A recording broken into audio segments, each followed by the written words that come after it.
Hello and thank you for joining us today at Distracted by Life. Our podcast is all about making change within yourself and your relationships. We share conversations, stories, and explore ideas coming from our lifelong journey of the high points and especially the low points where we learn to face our fears or cope with pain, loss, and failure. We do this in a discovery quest to establish patterns around our past and understanding whether we are tripping up from our past or being held hostage by it. We work on identifying ways to move forward, aligning our core values, and unlocking the keys to self-awareness, self-acceptance, self-compassion, and letting go of what is not serving you positively in life. A better you is always there, ready to explore in a new world. So let's begin. Welcome to Distracted by Life. My name is Dan, and today's topic is about the voice inside your head. You know that voice that speaks up inside when something goes wrong or questions your decision or actions? Is it real? Is it telling you the truth? Can you free yourself, or should you free yourself from this inner voice?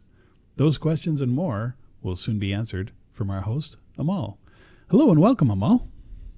Hi, Dan. Let's get started. I have 3 key points I'd like to shed some light on. When observing this mental voice, the first thing you'll notice, it never shuts up. If it's let on its own, it just keeps talking. And if you watch carefully, you'll see that it's just trying to find a comfortable place to rest, which means it can change sides at any moment in time to help itself. Even when it says something wrong, it doesn't seem to quiet down, but rather it actually adjusts its point of view and keeps going. Okay.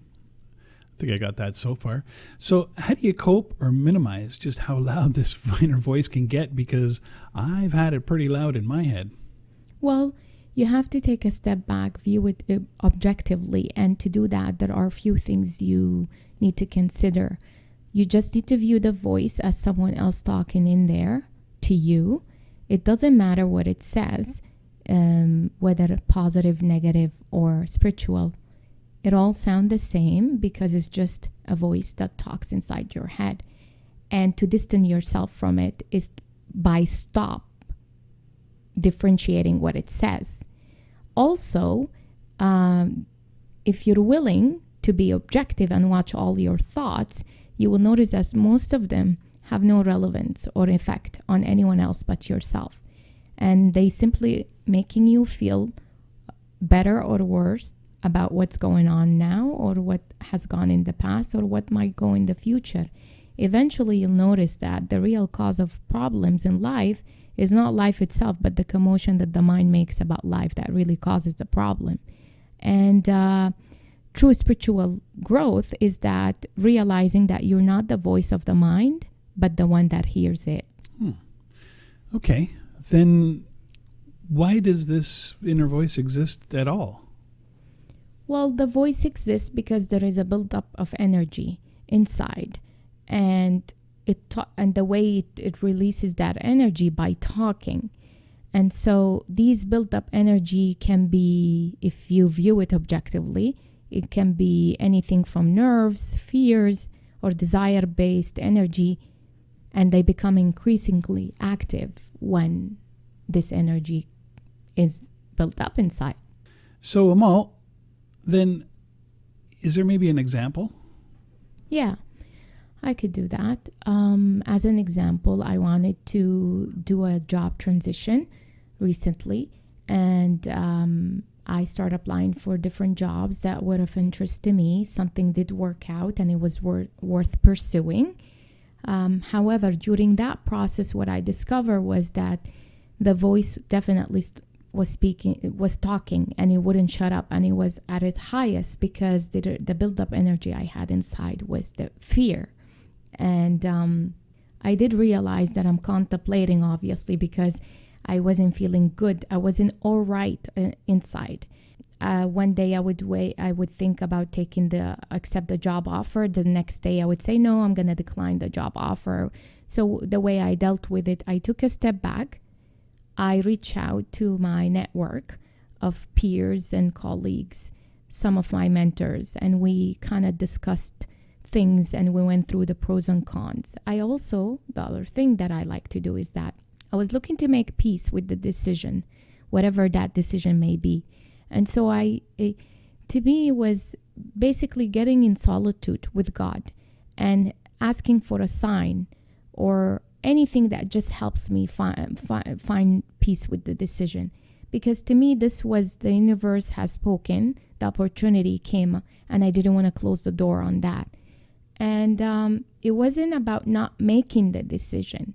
I was ready to make it, but I was uncomfortable with making it. So something inside me wasn't okay with making, because of that energy, that fear that was really holding me back. And the truth is, anything we want to do in life is always at the other side of fear. And we have no choice. In order to take actions, we have to step into fear. We have to face it, and we have to make the decision. And once we make peace with the decision, we have to worry later on about the consequences of the decision or implication. It's just, you got to take it one step at a time.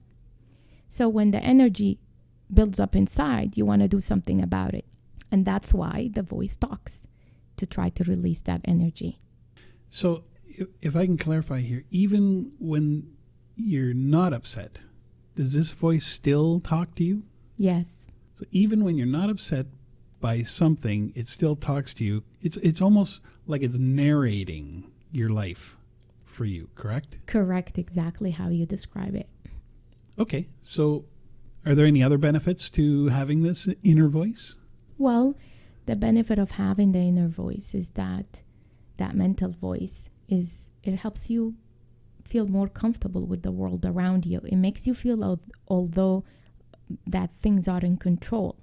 So you recreate the world, the outside world, inside your mind, because you can control the mind, whereas you can't control the world.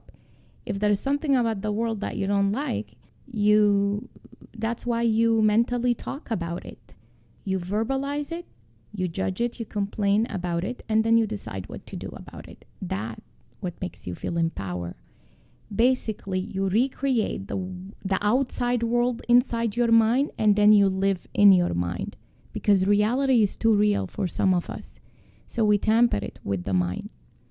So in effect, we play out all these different scenarios in our head using our inner voice, an objective point of view, to deal with the stress that's on the outside.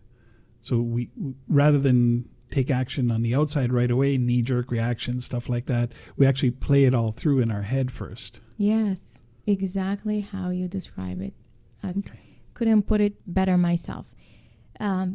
True personal growth is about figuring out the parts of you that's not okay and the need for protection. So by remembering that you are the one inside that noticed the voice that talks. And really, to summarize this episode, to be aware that you are watching the voice talks is the start of your inner journey.